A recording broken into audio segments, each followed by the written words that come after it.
नमस्ते प्यारे साथियों, स्वागत है आप सबका फिर से एक नई क्लास के अंदर। देखो, जो भी साथी सेकंड ग्रेड भर्ती परीक्षा की तैयारी कर रहे हैं तो उनके लिए क्लास बहुत ही महत्वपूर्ण प्रश्न है। इस क्लास के अंदर हम देखने वाले हैं 20 महत्वपूर्ण प्रश्न। कितने?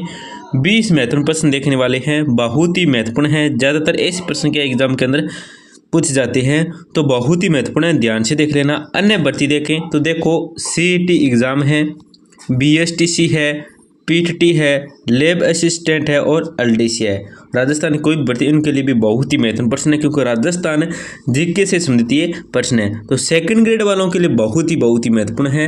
क्लास का 1 नंबर प्रश्न क्या है आपका? देखो, बचावत की हवेली कौन से शहर में स्थित है? देखो दोस्तों, जो बचावत की हवेली है ना, ये कौन से शहर में स्थित है?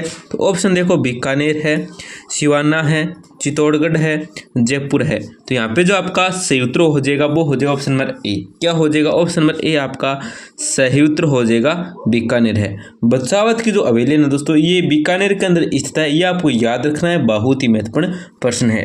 आपका अगला प्रश्न क्या है? देखो, ऐसे प्रश्न ज्यादातर एग्जाम के अंदर पूछा जाता है, तो ध्यान से देखो प्रश्न में क्या पूछा गया है। देखो कि निम्नलिखित में से असंगत युग्म का चयन कीजिए। आपको बताना है कि निम्नलिखित में से इन 4 ऑप्शन में ऐसा कौन सा युग्म है जो क्या सही से सम्मिलित नहीं है। देखो, पीर सदरुद्दीन की दरगाह है, कहाँ पे है? रणथंभौर दुर्ग के अंदर स्थित है। ये आपको सी है, क्या है? ये सही युग्म है। फिर देखो, त्रिपोलिया दरवाजा चित्तौड़गढ़ है। फिर देखो, दादी माँ का महल लोहागढ़ है। फिर देखो, पुस्तक प्रकाश पुस्तकालय जयगढ़। तो यहाँ पे जो आपका सही उत्तर होगा और असंगत युग्म होगा ना, इस प्रश्न में पूछा गया असंगत युग्म। क्या पूछा गया है? असंगत युग्म पूछा गया है, तो वो है डी, पुस्तक प्रकाश पुस्तकालय ना दोस्तों, ये जयगढ़ के अंदर नहीं है। यह आपका सही उत्तर हो जाएगा। क्या हो जाएगा? डी हो जाएगा। क्या हो जाएगा? डी आपका सही उत्तर हो जाएगा।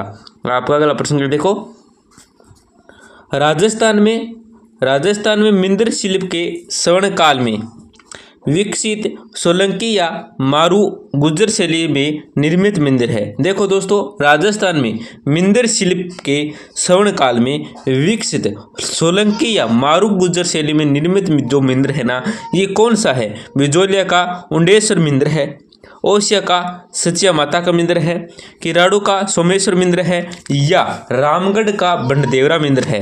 तो यहाँ पे जो आपका सही उत्तर होगा ना, वो हो जाएगा ऑप्शन नंबर बी। क्या है दोस्तों? ऑप्शन नंबर बी है ना, ये आपका सही उत्तर हो जाएगा। ओसिया का सचिया माता मंदिर है। क्या है दोस्तों? ओसिया का सचिया माता मंदिर है। ये क्या है दोस्तों? किस शैली में निर्मित है? तो सोलंकी या मारू गुर्जर शैली में क्या है दोस्तों, ये मंदिर इस निर्मित है। ये आपको याद रखना है। तो ऑप्शन नंबर बी आपका सही उत्तर हो जाएगा। आपका अगला प्रश्न क्या? देखो, चारबाग किस शहर में स्थित है? देखो दोस्तों, चारबाग है, ये कौन से शहर में स्थित है? बूंदी है, उदयपुर है, अजमेर है, अलवर है। तो यहाँ पे जो आपका सही उत्तर होगा ना दोस्तों, वो हो जाएगा ऑप्शन नंबर ए। क्या हो जाएगा? ऑप्शन नंबर ए आपका सही उत्तर हो जाएगा। बूंदी में कहाँ पे दोस्तों? बूंदी के अंदर स्थित है। ऑप्शन नंबर ए आपका सही उत्तर हो जाएगा। आपका अगला प्रश्न क्या? देखो, निम्न में से किसे मारवाड़ का ताजमहल कहा जाता है? दोस्तों, निम्न में से किसे मारवाड़ का ताजमहल कहा जाता है? तो देखो, जगमंदिर महल है, लालगढ़ महल है, जसवंत थड्डा है, या बड़ा बाग है। तो यहाँ पे जो आपका सही उत्तर होगा ना दोस्तों, वो हो जाएगा ऑप्शन नंबर सी। क्या दोस्तों? ऑप्शन नंबर सी आपका सही उत्तर हो जाएगा। जसवंत थड्डा है। कौन से दोस्तों? जसवंत थड्डा है। ऑप्शन नंबर सी आपका सही उत्तर हो जाएगा। आपका अगला प्रश्न क्या? देखो, जोधपुर के जसवंत थड्डा का निर्माता कौन था? दोस्तों, जोधपुर के जसवंत थड्डा का जो निर्माता था ना, ये कौन था? महाराजा विजय सिंह था, महाराजा उमेद सिंह था, महाराजा वक्त सिंह था, या महाराजा सरदार सिंह था। तो यहाँ पे जो आपका सही उत्तर होगा वो हो जाएगा ऑप्शन नंबर डी। क्या दोस्तों? ऑप्शन नंबर डी है ना, ये क्या आपका सही उत्तर हो जाएगा? महाराजा सरदार सिंह था। कौन था दोस्तों? महाराजा सरदार सिंह था। ये आपको याद रखना है। ऑप्शन नंबर डी आपका सही उत्तर हो जाएगा। आपका अगला प्रश्न क्या? देखो, मध्यकाल में राजाओं द्वारा ब्राह्मण व चारणों को अनुदान रूप में दी गई जागीर कहलाती थी। देखो दोस्तों, मध्यकाल में राजाओं द्वारा ब्राह्मण व चारणों को अनुदान रूप में दी गई जागीर कहलाती थी। क्या कहलाती थी? देखो, इनाम जागीर है, एलुफाती जागीर है, बोम जागीर है, या शासन है। तो दोस्तों, यहाँ पे जो आपका सही उत्तर होगा ना, वो हो जाएगा ऑप्शन नंबर डी। क्या है दोस्तों? ऑप्शन नंबर डी आपका सही उत्तर हो जाएगा, शासन। देखो, मध्यकाल में राजाओं द्वारा ब्राह्मण व चारणों को अनुदान रूप में दी गई जो जागीर कहलाती थी वो कहलाती थी दोस्तों शासन। क्या कहलाती थी? शासन कहलाती थी। जो जागीर दी जाती थी किसके द्वारा? मध्यकाल में राजाओं द्वारा। किन को? ब्राह्मण व चारणों को। तो वो जागीर कहलाती थी ना, वो उसका नाम क्या था? वो थी दोस्तों शासन जागीर। क्या थी? शासन जागीर। ये आपको याद रखना है। आपका अगला प्रश्न क्या देखो, ऐसे भूमिकर जो उपज के रूप में लिए जाते थे कहलाते थे। देखो दोस्तों, ऐसे भूमिकर जो उपज के रूप में क्या लिए जाते थे कहलाते थे। क्या कहलाते थे? हिरण्यक, उंद्रग, वर्धा फारोसी या अघोड़ी। तो यहाँ पे जो आपका सही उत्तर होगा दोस्तों वो हो जाएगा ऑप्शन नंबर बी। क्या हो जाएगा? ऑप्शन नंबर बी आपका सही उत्तर हो जाएगा उंद्रग। क्या हो दोस्तों? उंद्रग। ऑप्शन नंबर बी आपका क्या है? सही उत्तर हो जाएगा। आपका अगला प्रश्न है देखो, रहगला जिसको मध्यकालीन कागजाती में उल्लेख है क्या है? देखो दोस्तों, रहगला जिसका मध्यकालीन कागजाती में क्या है दोस्तों उल्लेख है वो क्या है? जागीरी भूमि है, जातीय पंचायत व्यवस्था है, वेल्लों द्वारा खींचे जाने वाली पहिए वाली गाड़ी पर लगी हल्की तोपें हैं, या हाथी की पीठ पर रख कर ले जाने वाली भारी तोपें हैं। तो यहाँ पे जो आपका सही उत्तर होगा ना वो हो जाएगा ऑप्शन नंबर सी हो जाएगा, बैलों द्वारा खींची जाने वाली पहिए वाली गाड़ी पर लगी क्या है? हल्की तोपें थी। ऑप्शन नंबर सी का आपका सही उत्तर हो जाएगा। आपका अगला प्रश्न है देखो, किस गुर्जर प्रतिहार शासक को राजशेखर ने आर्यावर्त का महाराजाधिराज कहा है? देखो दोस्तों, बहुत ही महत्वपूर्ण प्रश्न है। प्रश्न में क्या पूछा गया है, क्या कहा गया है कि कौन सा गुर्जर प्रतिहार शासक है जिसको क्या है राजशेखर ने आर्यावर्त का महाराजाधिराज कहा है? तो देखो, महेंद्रपाल प्रथम है, महिपाल प्रथम है, मिहिरभोज प्रथम है या नागभट्ट है। तो यहाँ पे जो आपका सही उत्तर होगा वो हो जाएगा option number B. Option number B आपका सही उत्तर महिपाल प्रथम। कौन दोस्तों? महिपाल प्रथम है। ऑप्शन नंबर बी आपका सही उत्तर हो जाएगा। आपका अगला प्रश्न है देखो, किस मेवाड़ शासक को हिंदुओं सूरज भी कहा जाता है? देखो दोस्तों, कौन सा मेवाड़ शासक है जिसको क्या है हिंदुआ या हिंदू सूरज भी कहा जाता है? तो किसको कहा जाता है? महाराणा कुंभा को, महाराणा सांगा प्रथम को, महाराणा प्रताप को या महाराणा राजसिंह प्रथम को। तो यहाँ पे जो आपका सही उत्तर होगा वो हो जाएगा option number C. Option number C आपका सही उत्तर हो जाएगा महाराणा प्रताप। किसको? महाराणा प्रताप को। आपका अगला प्रश्न क्या देखो, निम्न में से किस राज्य में बारालचा ला एवं सिपकी लादरा अवस्थित है? तो किस राज्य में? कश्मीर है, हिमाचल है, उत्तराखंड है या सिक्किम है? तो यहाँ पे जो आपका सही उत्तर होगा वो हो जाएगा ऑप्शन नंबर बी, हिमाचल में। कहाँ है दोस्तों? हिमाचल में। ऑप्शन नंबर बी आपका सही उत्तर हो जाएगा। आपका अगला प्रश्न क्या देखो, निम्नलिखित में से असंगतता चयन कीजिए। देखो दोस्तों, बहुत ही महत्वपूर्ण प्रश्न है। ऐसे प्रश्न ज़्यादातर एग्जाम में पूछे गए हैं और पूछे जाते हैं। तो देखो, यहाँ पे आपको असंगत है उसका चयन करना है। तो देखो, यहाँ पे तो माउंट एवरेस्ट इसकी ऊंचाई कितनी है? तो वो है 8848 मीटर। कितनी है? 8848 मीटर। फिर देखो, कंचनजंगा इसकी कितनी ऊंचाई है मीटर? तो वह है 8598 मीटर। कितनी है? 8598 मीटर। फिर देखो, मकालू क्या है? मकालू ये गलत है। क्या है? गलत है। 8400 क्या है? 8472 या 71 या 70 के लगभग आएगी। तो 8172 नहीं है, 8472 है। ये आपको याद रखना है। मकालू ये क्या है दोस्तों?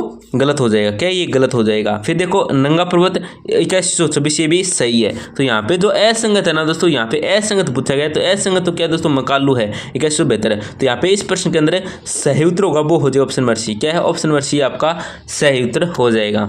आपका अगला प्रश्न क्या देखो, ढूंढवा, चूरिया, मूरिया पहाड़ियाँ निम्न में से हिमालय की किस श्रेणी में स्थित है? तो कौन सी श्रेणी में स्थित है दोस्तों? देखो, शिवालिक श्रेणी है, लघु हिमालय है, हिमाचल है, महान हिमालय है। तो यहाँ पे जो आपका सही उत्तर होगा ना दोस्तों वो क्या हो जाएगा? ऑप्शन नंबर बी हो जाएगा। ऑप्शन नंबर बी आपका सही उत्तर हो जाएगा लघु हिमालय। कौन से दोस्तों? लघु हिमालय है। आपका अगला प्रश्न है देखो, निम्नलिखित में से कौन सा युगम सही सुमेलित नहीं है? दोस्तों, कौन सा युगम है जो क्या है सही सुमेलित नहीं है? तो देखो, प्रार्थना सभा महादेव गोविंद रनाडे। फिर देखो, वेद समाज आत्माराम पांडुरंगा। फिर देखो, धर्म सभा राधाकांत देव। फिर देखो, सत्य शोधक समाज ज्योतिबा फुले। दोस्तों, यहाँ पे सही युगम क्या है? कौन सा युगम सही सुमेलित नहीं है? नहीं पूछा है, नहीं पूछा है, नहीं मतलब कौन सा सही से सुमेलित नहीं है। तो 15 नंबर प्रश्न में जो आपका सही उत्तर होगा वो हो जाए ऑप्शन नंबर बी हो जाए वेद समाज आत्माराम पांडुरंगा। ये कैसे दोस्तों सही से सुमेलित नहीं है। ए सही है, सी भी सही है और डी भी सही है, सम्मिलित नहीं है, सही है। परंतु जो सम्मिलित नहीं है तो वो है ऑप्शन नंबर बी। क्या ऑप्शन नंबर बी है? तो राइट आंसर बी होगा, क्योंकि यहाँ पे नहीं पूछा है। आपका अगला प्रश्न क्या देखो, निम्नलिखित में से असम्मिलित युग्म है। दोस्तों अब वापिस इसमें असम्मिलित पूछ लिया, तो देखो लोक देवता है और मेला तिथि है। देखो तेजा जी की जो मेला लगता है, मेला तिथि है, वो क्या लगता है दोस्तों? भाद्रपद शुक्ल दशमी को लगता है। फिर देखो देवनारायण जी का माघ शुक्ल सप्तमी को लगता है, ये भी सही है, ए भी सही है, बी भी सही है। असम्मिलित पूछा है तो सी भी सही है, गोगा जी का भाद्रपद कृष्ण नवमी को लगता है। परंतु डी क्या दोस्तों? असम्मिलित है, क्योंकि रामदेव जी का भाद्रपद कृष्ण द्वितीया को नहीं लगता है। तो ऑप्शन नंबर डी इसके अंदर क्या है? राइट आंसर हो जाएगा। असम्मिलित इसके अंदर पूछा है। आपका अगला प्रश्न क्या देखो, निम्नलिखित में से असम्मिलित युग्म है। फिर इसमें के अंदर पूछ लिया कि असम्मिलित युग्म कौन सा है। तो देखो राजस्थान साहित्य अकादमी उदयपुर, राजस्थान सिंधी भाषा अकादमी जयपुर, राजस्थान ब्रज भाषा अकादमी भरतपुर, भवानी नाट्यशाला झालावाड़। तो यहाँ पे दोस्तों जो सही उत्तर होगा ना, मतलब असम्मिलित युग्म होगा इस प्रश्न में, तो वो क्या हो जाएगा? ऑप्शन नंबर सी हो जाएगा। क्या है दोस्तों? राजस्थान ब्रज भाषा अकादमी भरतपुर। ये क्या है दोस्तों? असम्मिलित है इस प्रश्न के अंदर। आपका अगला प्रश्न क्या देखो, श्रीनाथ जी नाथद्वारा एवं द्वारकाधीश कंकरौली मंदिर में प्रातः काल से सायंकाल तक कितनी झांकियां दर्शन होती है? तो कितनी झांकियां होती है दोस्तों? 5 है, 6 है, 7 है या 8 है। तो यहाँ पे जो आपका सूत्र होगा वो हो जाएगा ऑप्शन नंबर डी। क्या है? 8 झांकियां। आपका अगला प्रश्न क्या देखो, विश्व में चूहों की देवी के रूप में कौन प्रसिद्ध है? दोस्तों विश्व में चूहों की देवी के रूप में जो प्रसिद्ध है ना, ये कौन प्रसिद्ध है? करणी माता है, आई माता है, चामुंडा देवी है, अन्नपूर्णा देवी है। तो यहाँ पे जो आपका सही उत्तर होगा दोस्तों वो हो जाए ऑप्शन नंबर ए। क्या है दोस्तों? ऑप्शन नंबर ए है ना, ये क्या आपका सही उत्तर हो जाए? करणी माता है। कौन दोस्तों? करणी माता है। आपका अंतिम और लास्ट प्रश्न है दोस्तों, 20 नंबर प्रश्न है। देखो गिद्धन लोक नृत्य का प्रमुख वाद्य क्या है? दोस्तों गिद्धन लोक नृत्य का जो प्रमुख वाद्य है ना, ये क्या है? ढोलक है, मृदंग है, नगाड़ा है, तबला है। तो यहाँ पे जो आपका सही उत्तर होगा ना दोस्तों वो क्या हो जाएगा? ऑप्शन नंबर सी हो जाएगा। ऑप्शन नंबर सी आपका सही उत्तर हो जाएगा। तो दोस्तों क्लास को जरूर करें, लाइक करें। क्लास के अंत में हमारी आपसे छोटी सी गुजारिश है, क्लास को जरूर लाइक करें, अपने दोस्तों के साथ जरूर शेयर करें। और दोस्तों अगर आप महत्वपूर्ण प्रश्नों के मॉक टेस्ट देना चाहते हैं क्यूज, तो आप हमारा टेलीग्राम चैनल है वो ज्वाइन कर सकते हो। टेलीग्राम चैनल का लिंक है वो आपको इस चैनल के अबाउट सेक्शन में मिल सकता है, या आप टेलीग्राम पे सर्च करना चाहते हो तो आपको सर्च करना है टेलीग्राम पे @संजू। क्या करना है? टेलीग्राम पे देखो संजू क्लासेज CLASSES या @संजू क्लासेज GK। ये इतना सर्च करते ही आपको एक बुक जैसा लोगो मिलेगा, एक किताब का है, ऊपर एक टॉफी सी है, तो डिग्री वाली की टॉफी है वो। तो आप क्या है दोस्तों वो चैनल क्या ज्वाइन कर लेना। उसके अंदर आपको राजस्थान है इंडिया जितनी बटे उसकी सारी इंफॉर्मेशन आपको देखने को मिल जाएगी। हस्तलिखित नोट्स हैं, जितने भी राजस्थान GK से संबंधित नोट्स हैं, इंफॉर्मेशन वो आपको देखने को मिल जाएगी। तो धन्यवाद दोस्तों, मिलते हैं अगली क्लास में।